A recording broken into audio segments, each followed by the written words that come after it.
Hello and welcome back to Bookish Brits. My name is Michelle and I'm so sorry that I've been so absent on this channel for such a long time.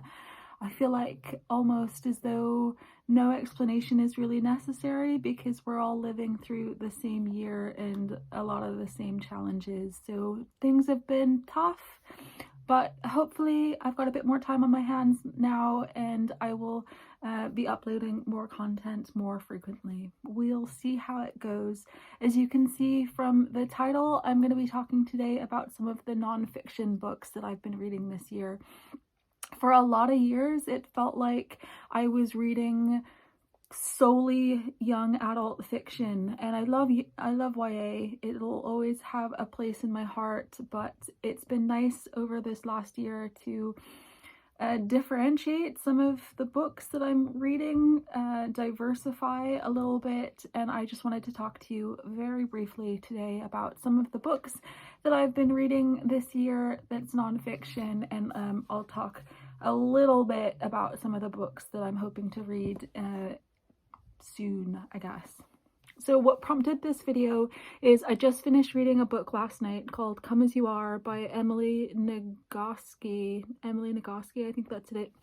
And it's it's a book about women's sexuality, desire, arousal, and it's taking a very scientific look at biology, I guess, brain processes, just the way that women think about sex, the differences, and it was really fascinating. I learned a lot about it. It was there was really interesting bits about different types of desire, spontaneous, responsive. There was a bit of discussion about how you can be physiologically turned on by something but not actually turned on, and the sort of discordance between your brain and your body. It was really good, and I was I don't even remember exactly how I got so interested in reading these types of books, but it was, I did say it was like a scientific approach, but don't be put off by that because it was still really engaging, and yeah, just don't be put off too much by the science if science isn't your thing. I have a real leaning towards personal development type books, and this book was just really interesting. I kept telling friends about it and sharing some of the bits that I was learning as I was reading it, and I always find that that's a sign of a really good book. So I read it on my Kindle, so I will put up the cover of it somewhere here. It's definitely a very interesting book, and I would definitely recommend that one. Now, as I said, I do normally lean more towards personal development, but I did read a couple of more entertaining nonfiction books this year. I read As You Wish, Inconceivable Tales from the Making of the Princess Bride by Cary Elwes, who obviously played Wesley in The Princess Bride. The Princess Bride is one of my favorite books and movies ever, and I just really loved how nostalgic it was to go back and read some of Cary Elwes' thoughts about the making of The Princess Bride, and there was lots of little contributions from some of the actors and actresses, and also other people involved in the making of it. After I read this book, I did actually watch a documentary about Andre the Giant, just because I really wanted to just be in the lives, I guess, of these characters a little bit longer. I do have a copy of the book somewhere, and I keep telling myself, oh, I'm going to reread The Princess Bride, but I think I might do after reading this one this year. I also read Talking as Fast as You Can by Lauren Graham. Lauren Graham was Lorelei Gilmore on the Gilmore Girls, and I read it with a couple of friends when the first lockdown has started. And I found it really interesting. I didn't really know much about Lauren Graham as a person or as an actress outside of the Gilmore Girls. I pretty much read the memoir, I guess, to talk to my friends about my thoughts on the Gilmore Girls and the rebooting of the Gilmore Girls, A Year in the Life. And it was really, really interesting. Some of the other books, nonfiction books I read this year are kind of more my style. I read How Not to Lose It by Anna Williamson, and also It's All in Your Head by Earl. I won't talk about these too much because I did a whole video with my reviews of them, but they are books for young people about mental health issues, and mental health is just something that I feel very strongly about, and I read quite a lot of. This year I also read a couple of books about speeches, specifically women's speeches. So I read She Speaks by Yvette Cooper and How to Own the Room by, I don't remember, but I'll try to put covers up somewhere on the screen so you can see, and I'll leave a link, a list down below as well if you want to check any of these books out.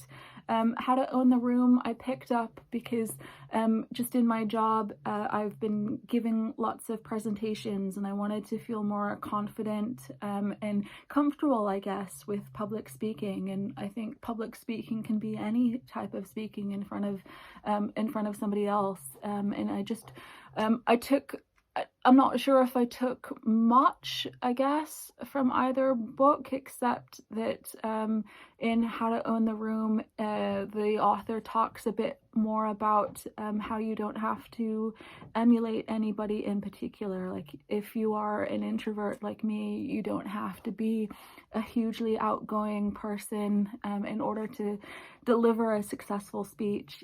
Adapt your own style into giving public speaking, I guess, which I found comforting, at least.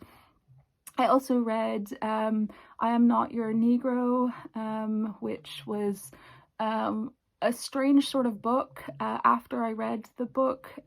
So it's taking together some of things that James Baldwin had started to write and kind of collated them together with some images and some quotes and other things.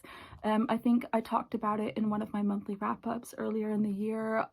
I enjoyed it, but I felt like I was left wanting a little bit more, and I did end up watching the documentary for I'm Not Your Negro, and I found the experience of seeing it visually a much more rewarding experience. I found I got a lot more out of it, seeing different historical photos or clips, and having somebody narrate how everything comes together was just a lot easier for me. I found that to be really good.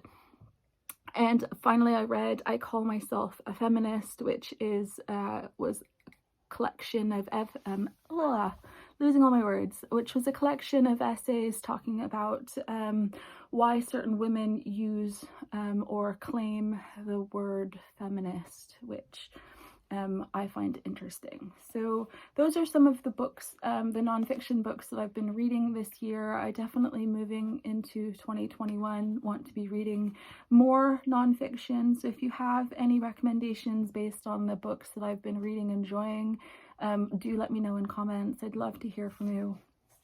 I don't have that much like physical copies of books. I have quite a lot of self-development, history books, just like a mixture of things on my Kindle, but I thought I'd share with you 3 of the nonfiction books that I have on my shelves that I'm hoping to read at some point. The first is I Am by Maggie O'Farrell. I don't think I've read very much of Maggie O'Farrell's fiction books, but I think this was on one of my book club's picks for this year, or maybe I chose it for them to read, but obviously because of the pandemic, a lot of the book clubs have had to adapt and change accordingly to the way things are in the world. I'd still like to read this. It's about 17 different brushes with death, and it's just her experiences, I guess. So it's just like a memoir of her experiences, but all dealing with death. I found this one in a charity shop before the world kind of ended, so it's a bit of a grubby copy, but I'm looking forward to reading it. I also have Educated by Tara Westover. This is about, I don't really remember how I came across this one. I think maybe somebody in one of my other book clubs mentioned it. Maybe they heard about it on the radio, but it's about a woman who grows up without very much formal learning. I think she lives in one of those like survivalist communities.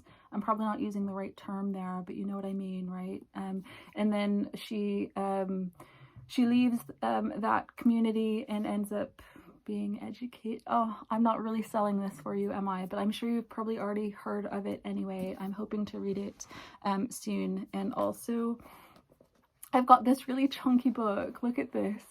Oh, just my concentration levels are just